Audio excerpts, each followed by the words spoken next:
Good evening, everyone. Welcome to the EducationUSA YouTube channel. Thank you for joining our today's webinar. My name is Katerina Alexandruk. I'm the outreach coordinator of the EducationUSA network in Ukraine. And today I am very pleased to introduce our speaker. As you know, every Thursday we invite different universities and colleges to speak on different topics related to the admission to different degree programs, bachelor, master, or PhD programs.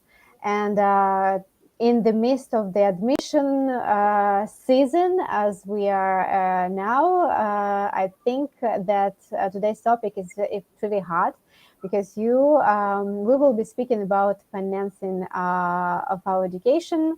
And I'm very pleased to introduce our speaker, Kvevo, the Senior Assistant Director of the Global Outreach at Clark University.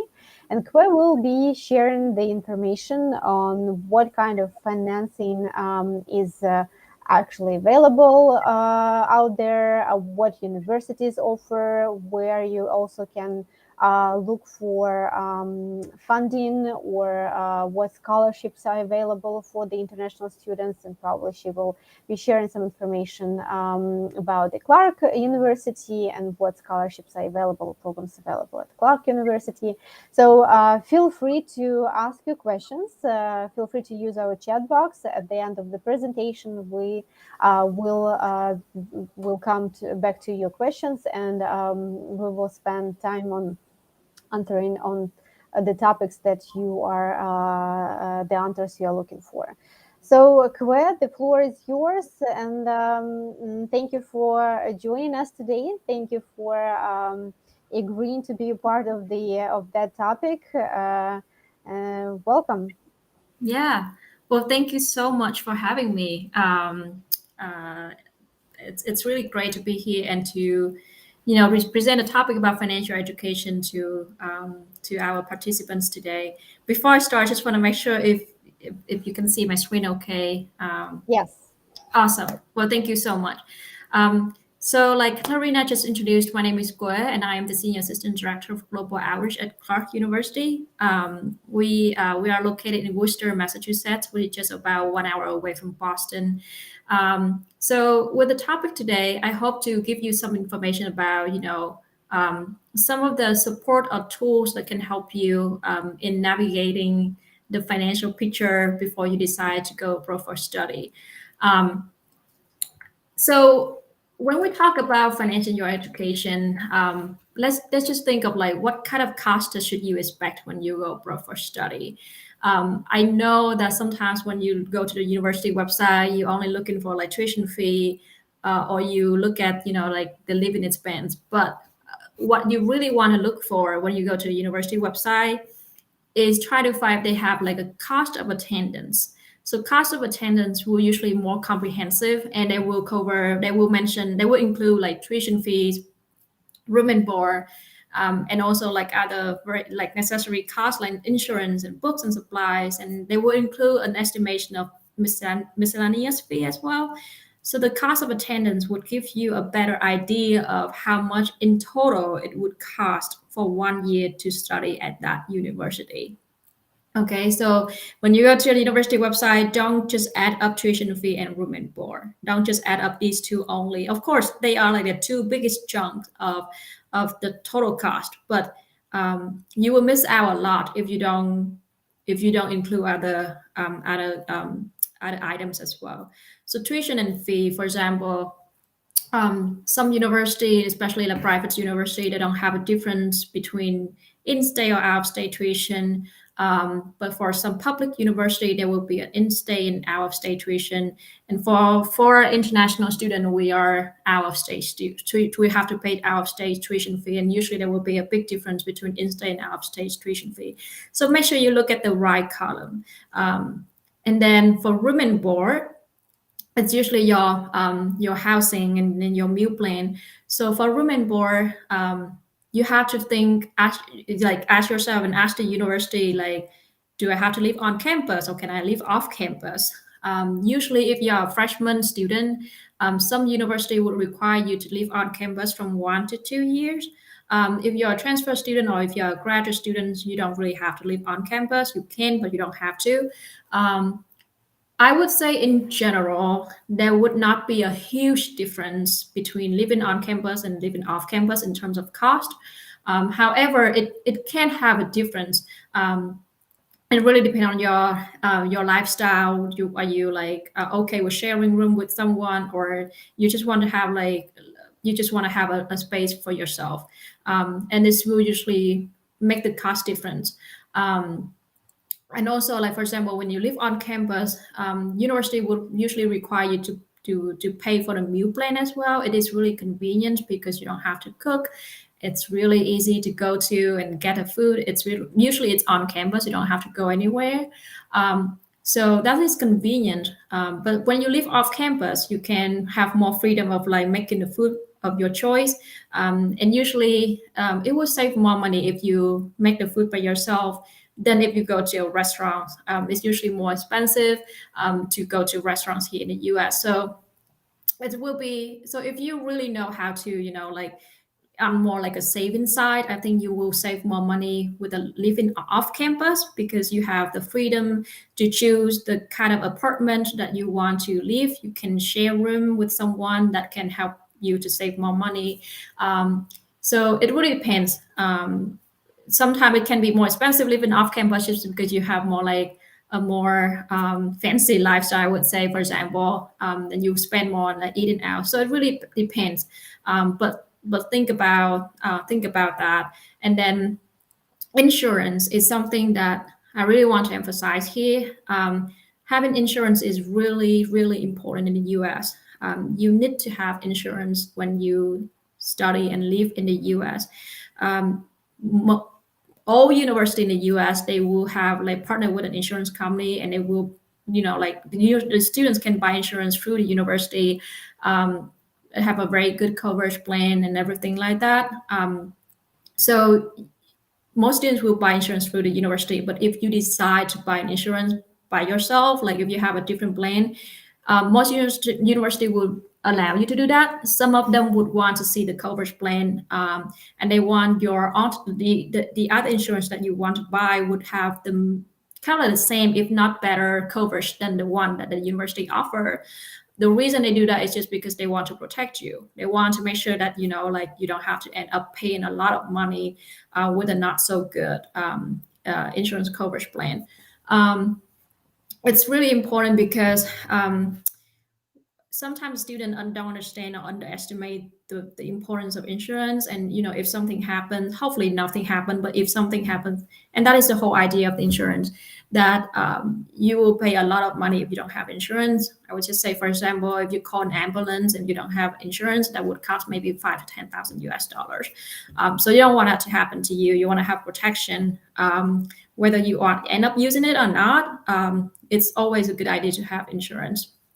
And then books and supplies, of course, this is important. Or like you go to school, you have to buy books, you have to have laptops and everything like that. So have to take that into account as well. Traveling cost, for example, and this is like you have to fly from your home country to the US. And when you come to the US, you're not gonna just stay in, let's say, for example, you go to Massachusetts, you're not just gonna stay in Massachusetts the whole 4 years of your education. You want to travel to other states to explore. You want to go to maybe New York or something like on the West Coast. All of that cost money. Or if you want to travel home, that costs money too. And then the other thing you have to think about is transportation. So are you thinking of driving, or you just want to go to somewhere that you can use the public transportation? This will, this is kind of like an important factor. For example, like if you go to a university in a suburban where most people have to have car to travel from one place to another, and if you're not comfortable driving a car, or you're not willing to pay money to buy a car, not knowing whether you're going to use it, after 4 years of education or not, then you might want to consider somewhere with public transportation. And then, when you apply for a university, there's a lot of paperwork involved. For example, you have to pay for university application fee. Some of them don't charge application fee, but some of them don't. The application fee ranges from, let's say, $30 to maybe $100, $150, depending on the school. And then you apply for visa, you have to pay for a visa application fee. And then when you go to the US to study, you're not gonna just spend time in school at a library, or at home alone. You want to go out. You have your social life as well. And it's important to check out, the culture and everything here. What we have to offer here besides school. Want to go to the movie? You want to go sightseeing? You want to go on a road trip? All of that, cost money too. And the other thing is, for example, this may not apply to you, but maybe for example, some students coming from a tropical place where they don't have to use winter clothes, but when they move to, say, somewhere colder, they have to think about buying winter clothes. So small little things like that add up.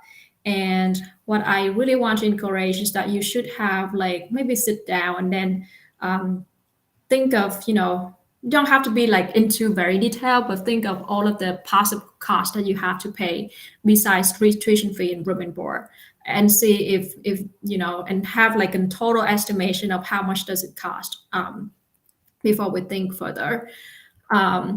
So I know it's a lot. I know, going abroad for study, it's a big investment, and it's a big commitment as well.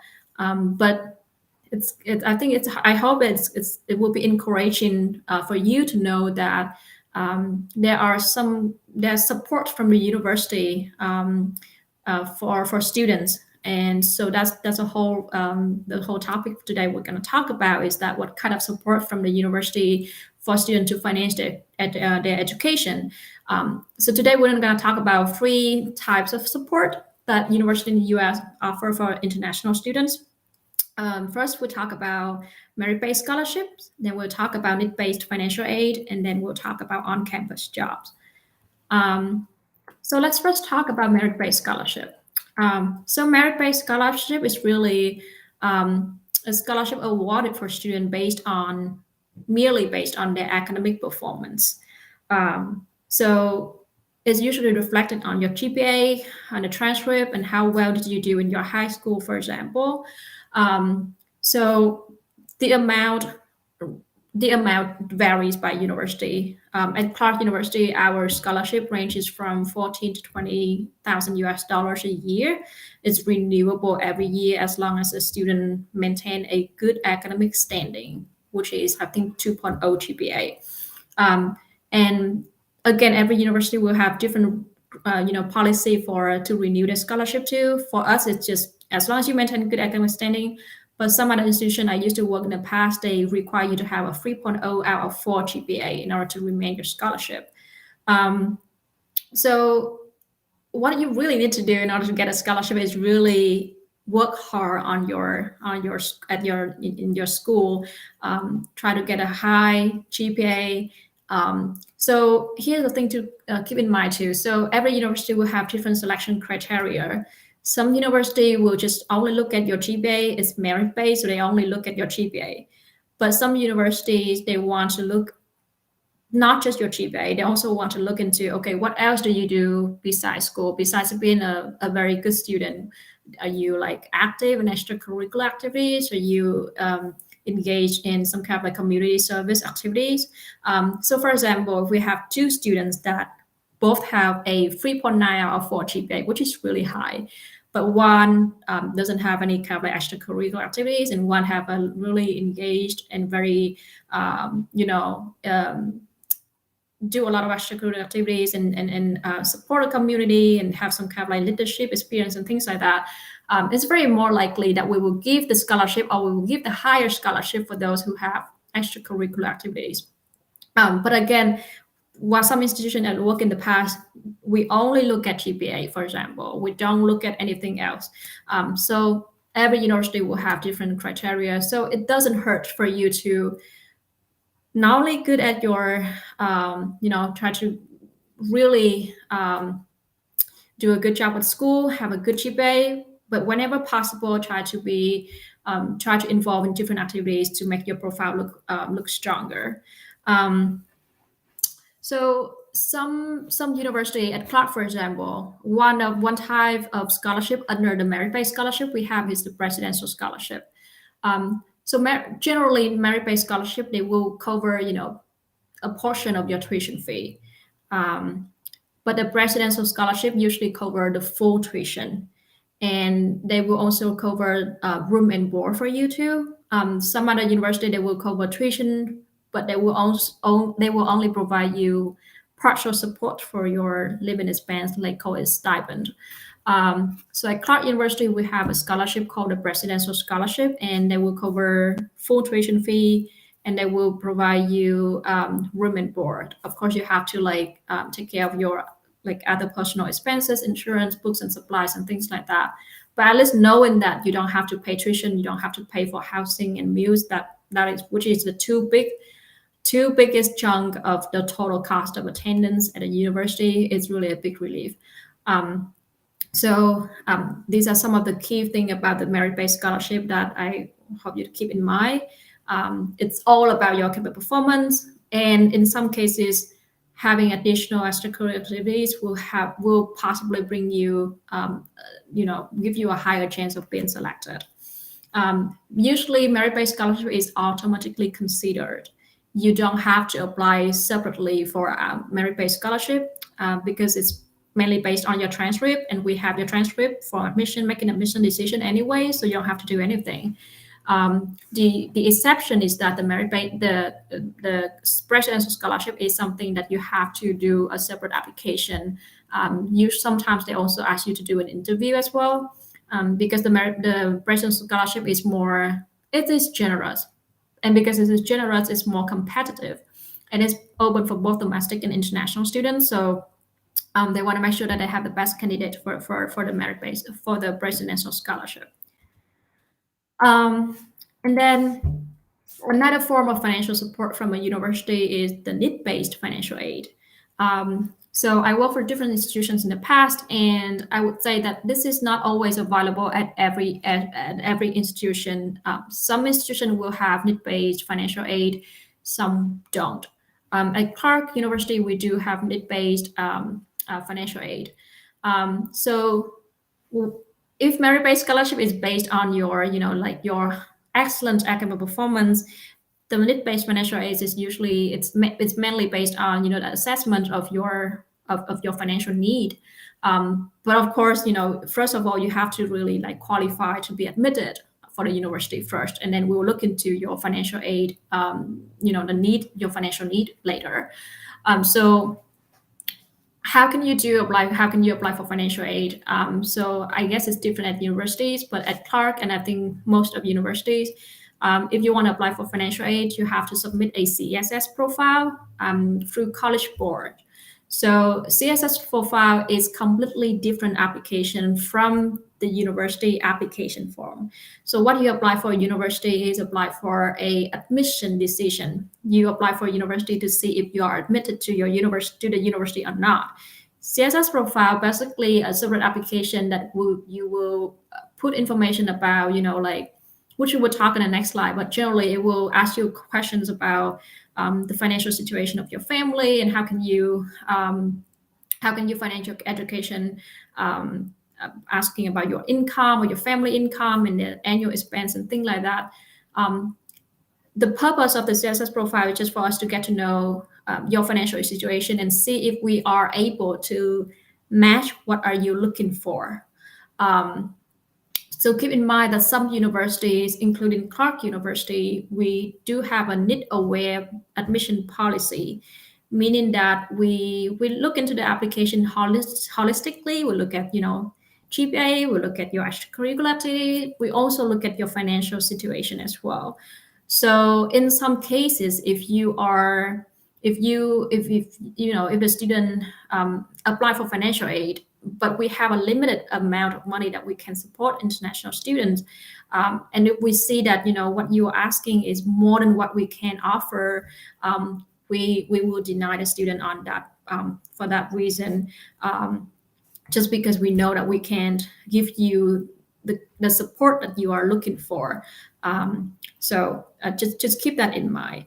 And then the amount of financial aid also varies by university as well. It's renewable, if the student meets the renewable requirements. So I know a lot of you want to know more about CSS Profile and what it's like. So I just have this slide just going to give you a little bit more information about the CSS Profile. I do recommend that you should go to College Board website. I went to their website, just check it out. What kind of resource do they provide? And they have a kind of like a page where you can go there and you can have most of your questions answered, like what is CSS Profile, how to complete it. The question that you usually ask will be answered in that website. But basically, like I mentioned earlier, it's separate. So you have to go to College Board website to complete the application. The application fee is $25 for the initial applications. And then for any additional report that you want to do, it's $16, unless you're qualified for a fee waiver. So let's talk a little bit of a fee waiver. So at Clark University, we can give you a CSS Profile fee waiver, or we can just decide to waive the CSS Profile for you.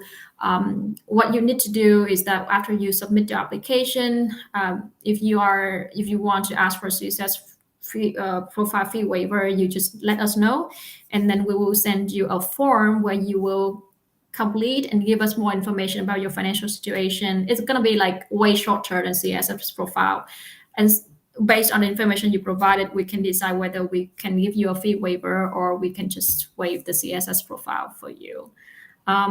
What kind of question you will be asked in CSS Profile is something I got asked too. So like I mentioned earlier, CSS Profile is kind of like a form that gives the university information about the student's financial situation. So they will ask for your name, age, demographic, and general information. But they also, most of the question will be around, what is your household income? What kind of assets you have? Do you have your family have a business?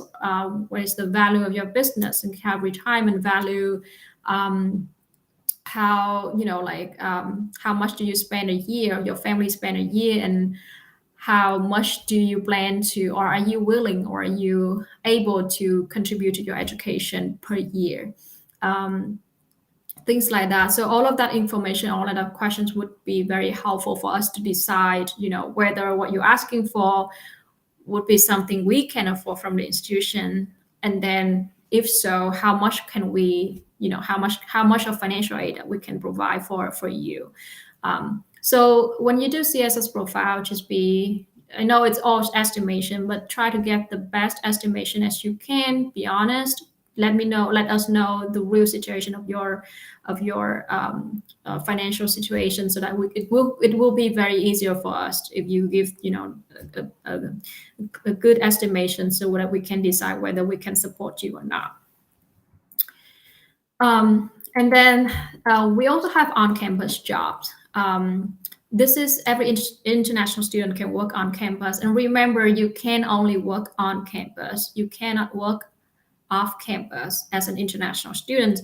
And there's other restriction as well, that you have to work on campus up to 20 hours a week during your school time, or up to 40 hours a week during your break or holiday time. How much do you get paid for? It depends on, each state. They will have a policy for minimum wage. So it usually will be published on the university website, and it varies by school and by state. A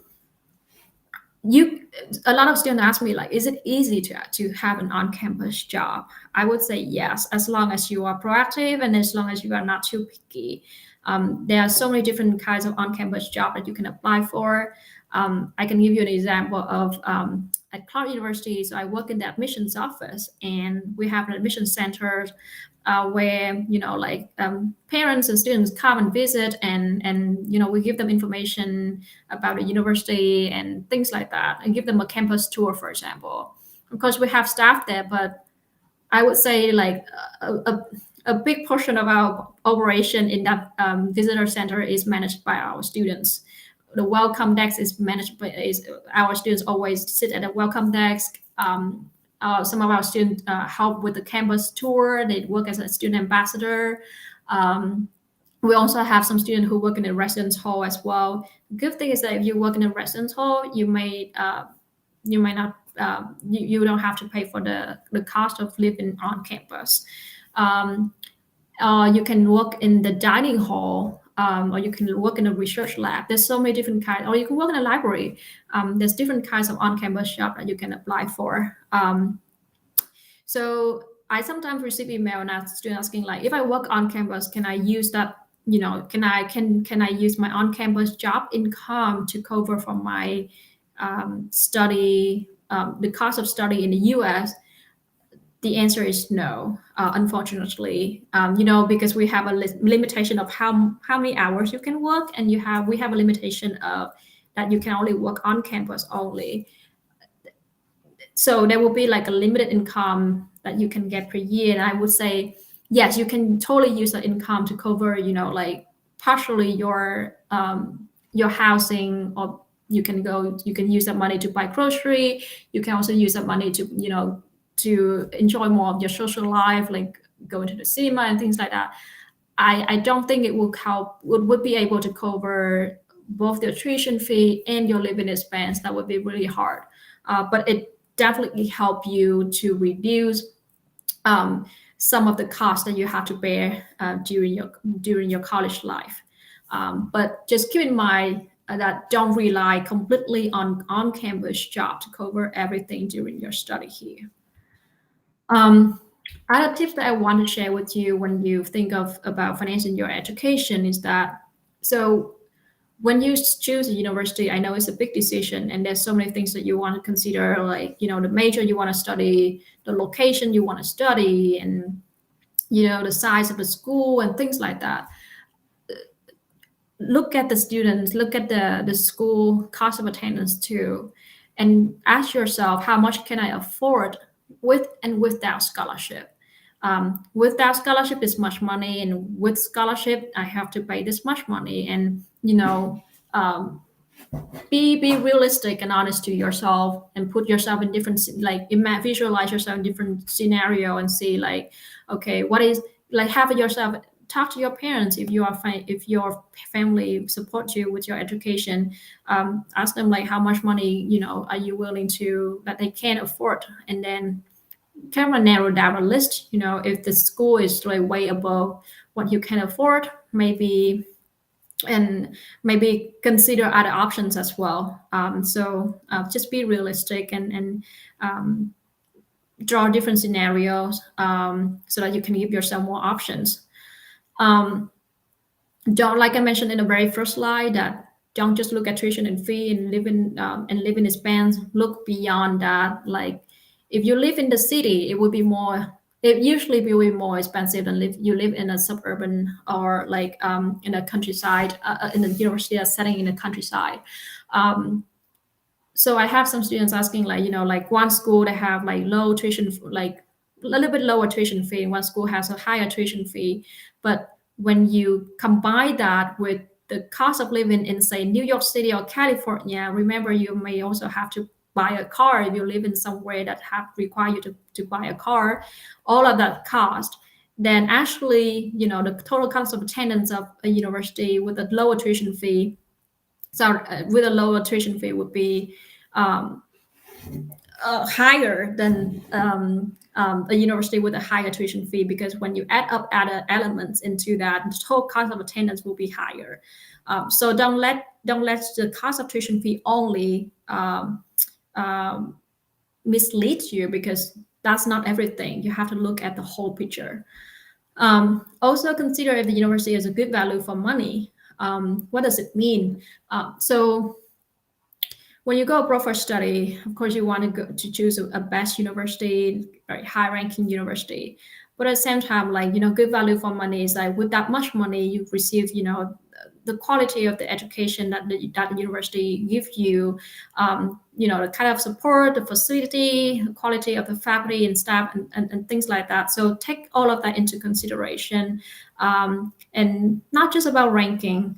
Look at the university, the whole picture. You see if it's a match for you or not, and if it's worth the money that you spend for. And then I would say you always suggest to try to give a close estimation as much as you can. But if it's always better to overestimate than underestimate. If you overestimate, if you end up spending less than what you actually what you plan for, that's great. You have some extra money. But if you and end up using more money than what you initially planned for, that would be tough. So when you do estimation, try to give it a little bit more overestimation, just to reduce the risk later. Also check out other external and scholarship and funding opportunities. What I presented today is like from the university, but if you like Education USA, ask Education USA if there's any kind of like funding opportunities that they are aware of. Then I know some Education USA's office, they have provide some kind of like programs that support students with the application, with the fee of the application process. So you may want to check Education USA or any kind of like external resources that can provide you with additional support. It's worth checking out too. And then when you become a student, for example, if you didn't get a merit-based scholarship from when you first come here, don't be upset too much, because sometimes we have students come here and they do a really good job, and they can't always contact the department. Some departments have scholarship from the department themselves, and sometimes we don't have that information published on the website. Talk to the professor and ask them, like, do you know if there's any scholarship available in the department that I apply for? And of course you have to show that you are like a really strong student, and they will consider you for scholarship, for example. So don't hesitate to ask. Sometimes you'll be surprised of what the university has to offer. Sometimes we have scholarship for the departments. We just don't have that information published on the website. So just be proactive and don't hesitate to ask. And the last thing I want to say is that, like I mentioned earlier, some institutions are need aware. So if what you're asking for is more than what we can afford, we will have to deny your application just because of that reason. And then so on the last few slides, I just want to talk very briefly about how you can finance your education at Clark University. So at Clark University, we don't have application fee. It's free to apply, and you would apply through Common App. We do have merit-based scholarship, ranges from $14,000 to $20,000 per year. It's automatically considered. You don't have to do a separate application, and it's renewable every year for qualified students. Our tuition fee annually is around $6,727, and that is tuition, room, and board. So that is like, and other fees as well. So it's more like a total cost of attendance per year. So that is how much you're gonna pay in total when you go to Clark without scholarship. So with scholarship, you can deduct that amount from $60,727. We do have residence scholarship, like I mentioned earlier, that cover room, board. The remaining fee that students do pay is around $6,000. So if you receive residence scholarship from us, you can expect to pay around $6,000 per year for other fee. And it does require you to have a separate application to apply for the residence scholarship. We do have financial aid at Clark. And like I mentioned earlier, you can apply for financial aid by submitting the CSS profile. We also provide CSS profile fee waiver if a student requests, but we'll ask you to submit a form, and we will review your form and decide whether we can give you a CSS profile fee waiver, or we will just waive your CSS profile. I know 60,000 seems to be a big number, but I hope it will be encouraging for you to know that 85% of our students receive some type of financial aid, whether merit-based scholarship or financial aid. 85% of our students receive some financial support from Clark University. And how living in Worcester, like I mentioned earlier, it's really important that you think of beyond tuition fee, and you also have to think of like the location of where you're gonna live and study. So Clark University is located in Worcester. We are like an hour away from Boston, Massachusetts, about 45 minutes away from Providence and Rhode Island, and about 3.5 hours from New York. We have bus that you can use to travel to these cities. We also have public transportation within the city as well. And the university is really conveniently located and like close to the restaurants and everything. So you can walk to restaurants and everything. So like, for example, if you look at the lower left picture, this is a restaurant, the Saigon restaurant is a Vietnamese restaurant. It's just like 2 minutes away from where I work at Clark University. If you want to buy a car, you can, but you can also enjoy the public transportation, or you can use Uber or Lyft here. So it's really convenient. What I like about Worcester is that you can enjoy the convenience of living in a city. By the way, Worcester is the second largest city in the New England area, just after Boston. But you can enjoy the convenience of living in the city, but at the same time you don't have to deal with the high cost of living expense in the city, or like the overwhelming really busy lifestyle in a big city. So that's why I really like Worcester here. And for if any of you are coming to Clark as a first year student, you will have to live on campus for the first 2 years. After the first 2 years, you can live off campus if you want to. On campus, of course, it's on campus, it's very convenient. But if you want to live off campus, I see there's a lot of off campus options that is really walking distance from the university.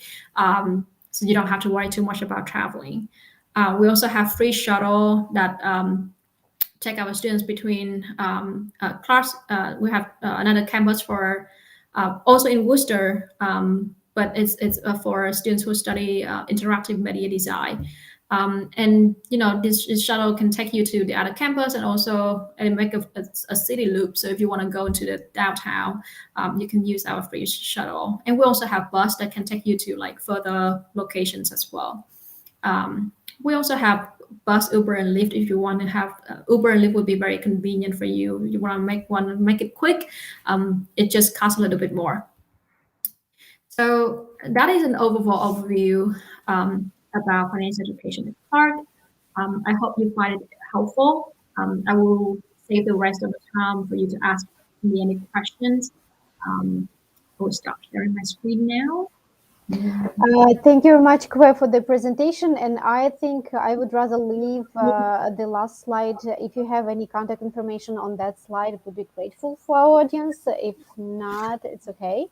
Thank you very much for the presentation again, for the information about Clark University. And we do have questions from the audience. So let's go to our Q&A part. And the first question was about the merit-based scholarship, since you mentioned that the academic achievements are very important for the merit-based scholarship. So the question is, does scholarship granting depends on how long time ago I have been graduated from my university or high school? I would add it like. Yeah, so I guess what you're asking, like whether you are a transfer or like a freshman student. It's basically yes. It's basically no. It's basically as far as I understand the question. If I don't please put some details in the chat. I believe once I'm graduated from some kind of educational institution, I had my GPA score, right? So I had it like, or I had my academic achievements. And then probably I had a gap year, 1 year, two Okay. years, and then I need to provide to university my GPA score or my academic achievements, but they are kind of a year or 2 years old. Does Got it? it. Uh huh. Yeah, it shouldn't matter. It doesn't matter, to be honest. It doesn't matter. I'm not sure if it matters for other university, but at least for the university I work in the past and I currently work, it doesn't matter. What we want to see is your academic performance. That's all. However, in case that you have a gap year, we want to know what did you do in the gap year, for example. It's just for just for our information. For example, like if you say, well, in a gap year, I took a college, for example, but then I dropped out of college, then we will want to see your college transcript, and we will take that college transcript into our consideration when we decide merit-based scholarship too.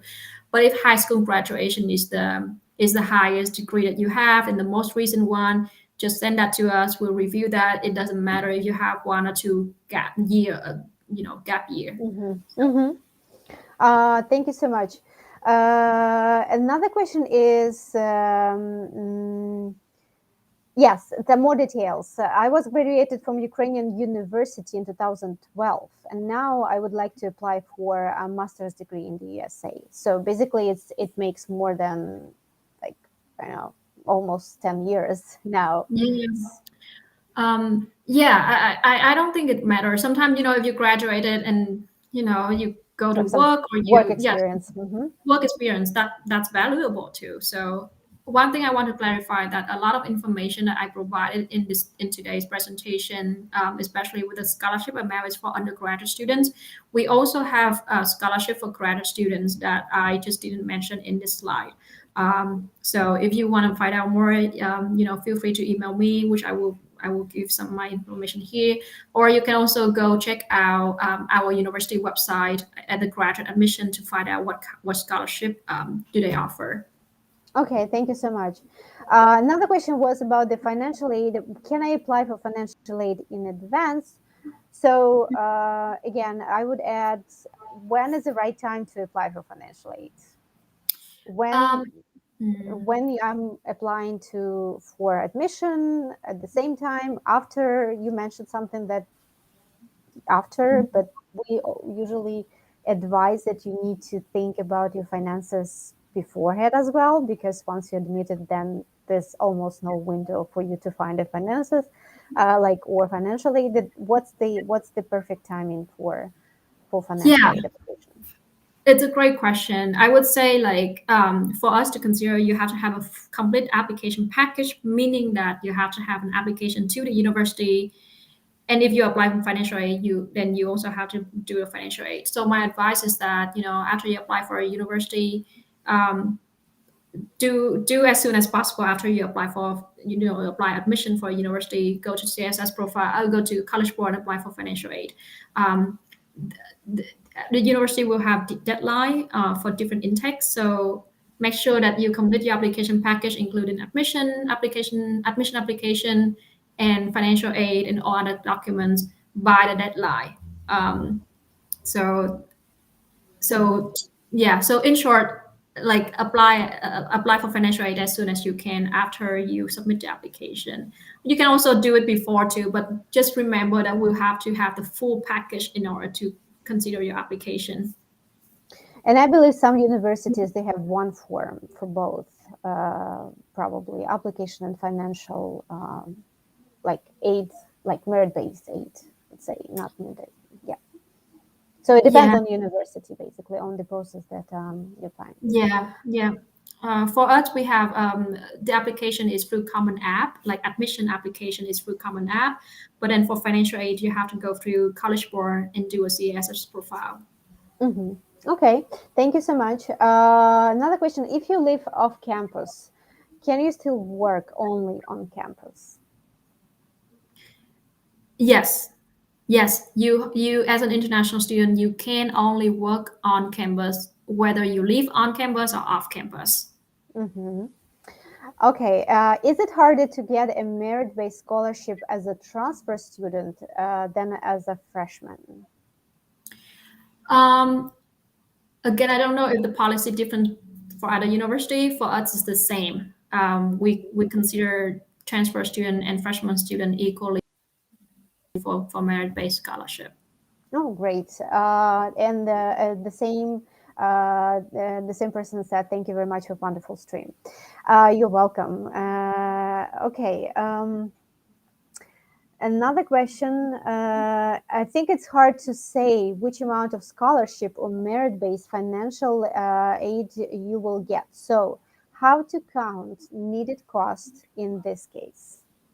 What's Okay, let me your read the tips? question. It's hard to say which amount of scholarship Yeah, will. it's basically it's hard to tell how much the university will give you. So it's Yeah, basically yeah. No, it's valid. It's a valid question, and I would say usually, although you will not know exactly how much you will get, you will very likely that you will know the minimum you will get and the maximum you may be able to get, because the university will provide you with a range of merit-based scholarship they can provide. So just do different scenario, like if I can get, if I don't have scholarship, this is how much I have to pay. If I receive the minimum scholarship, this is how much I have to pay. If I receive the maximum scholarship the school offer, this is how much I have to pay. And so have different scenario and see how does your current financial situation fit in with what scenario. And so, like that, I know it's hard, but I think if you give yourself, like, do the calculation for different scenarios and ask yourself with your current financial situation and say, okay, how much, like, for example, with the with if assuming that if you get the highest scholarship that they can get, can you still afford the remaining amount? Because if you cannot, then maybe that's not the right school for you. Maybe you want to consider the other school that can give, that is more affordable for you. um, yeah, just do the calculation for different scenario and see where did you fit in that, in different scenario financially. my follow-up with following question is does the this family funds of a student can help probably to get a financial if you have two students, you just propose the scenario. If you have two students, one student of the same profile, right, same like academic profile of same academic achievements, and they are looking for financing, and then one student can basically cover some parts from family funding, and another student cannot. So would it play some, I know, would it be a difference between those two students? That who's more in more preferable way, like preferable position? Yeah. So are you asking like two students with the same kind of like academic profile, but then one But have one a, student, yes, some financial fund they can for family funding, he can yeah, but or and she then can the pay. okay, and the other student doesn't have like financial, and then they have to be on it by themselves. You mean like, Mhm. yeah. So I mean, usually, so the what we want to know is how, it doesn't matter where the fund come from, whether it's from your own income, maybe you have been working and you have your own saving, or it's from a family, or maybe a combination of both. We don't really care where the source of funding come from. Maybe you have like a sponsorship from your company, or you have additional support from a scholarship program outside of the university. It doesn't matter. What we want to know, the bottom of this is that we just want to know how much you can afford and how much you need from us. Mhm. And then we will decide whether we can match that or not. So yeah, Okay. does that answer your question? Well, basically, yes. I'm just asking if it can help, like for our students to think, probably they should maybe pay attention more to some family funding because it will increase their chances to get financing from you or to be admitted by you. Does it matter or it doesn't? No, it doesn't matter if it's from family. It doesn't matter where it comes from, as long as you can break it down and let us know, like, how, like, the income, because if it's from a family we want to know the income, like, or any kind of like asset that they have. But if it's from other sources, you can But just would you it be can, easier to get the financial aid from university if I also can chip in with my family funding? yeah, I mean, like, So I don't know if it's easier or not. I think to I think I can put it that way, this way. If what you're asking for Hmm. is within what we can offer, then yes, you will more highly it will be more likely that we can give you financial aid. Um, Hmm. yeah. All right. Okay. I think it's just like a lot of a lot of information to discuss here. And each university, we just want to remind you that each university has its own situation with the funding, with financial aid. So you need to check every university. Another question, yes, it's just more details. I'm working on full-time position. Could it be a stop signal for granting me a financial aid from the university? And I also probably we should also remind that the need-based financial aid is only available for the bachelor degree programs, and the master's degree programs and PhD doctorate degree programs, they don't have need-based financial aid. They only have merit-based scholarship and so-called assistantships. This is the kind of a job on campus you have. So basically, if somebody's working full-time, could this be a stop signal for granting financial aid? It shouldn't. But Katerina just say that, just like we only give financial aid for bachelor students. So again, it doesn't matter if you have a full-time job, but then, and that is the only income that you have to afford your education. Just let us know. And if we see that, okay, the remaining that you're asking for, we can afford that. And if you are admitted, yes, we can match, maybe not all, but maybe some of them. For example, if I say I still need to have 10,000, but we say, well, we can only give you 5,000, for example. And then you can further that, you can decide, okay, can I afford another 5,000 or not? Um, yeah. All right. Okay, so this is all questions so far we have, but I have one more question for you that we didn't cover, and maybe you can give some information about the student loans. I know that many students know they can get a loan from a university, but if you can just tell a few words about the students loan. Yeah. At Clark University, I'm not aware of any student loan Mm-hmm. for international students. Um, I know that in one of the previous institution I worked in the past, they have some kind of student loan, but not through the university. It's more like an external organization that we know, and they're like we know they're legitimate, and so we mentioned that company in a website, and so the students still have to go through the student loan, the process with that company by themselves. We just provide the information, and they have to still figure it out and go to the website of the company and ask the questions and apply. Um, but we at the university, we don't have student loan from the university, not that I'm aware of. Mm-hmm. Yeah. And what about the information about other sources of public fundings, of funds or grants from outside of the university? If how international student can get that information? Does the university help with the information, or is any resources that they can use to look for the? Yeah, it's a great question. Most universities that I work with, and even for part two, we have a section on our website. Usually, it's under like scholarship section. Mhm. Um, we will provide like external source of like scholarship or grants, or like funding opportunity that students can apply for. Um, we may not be able to help too much in terms of going through the whole application process and answer the questions, because we don't manage these funding, and we don't manage the process of those external scholarship program. So the students really have to be proactive and take the ownership in asking the information if they have more questions. But we do provide resources of what we know that could be available out of the institution. Mhm. Well, thank you so much, Claire. Thank you for the information. These are the all questions we have from our audience, and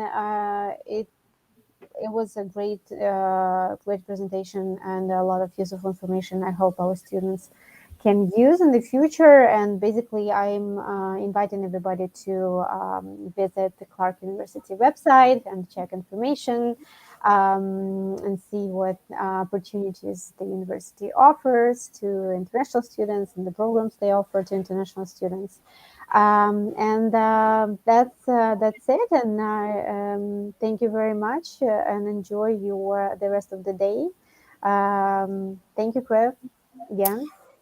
Yeah, no, Hope thank you so much for having me. It's a pleasure to be here and to share some of the information with everyone today. I hope that you found it helpful.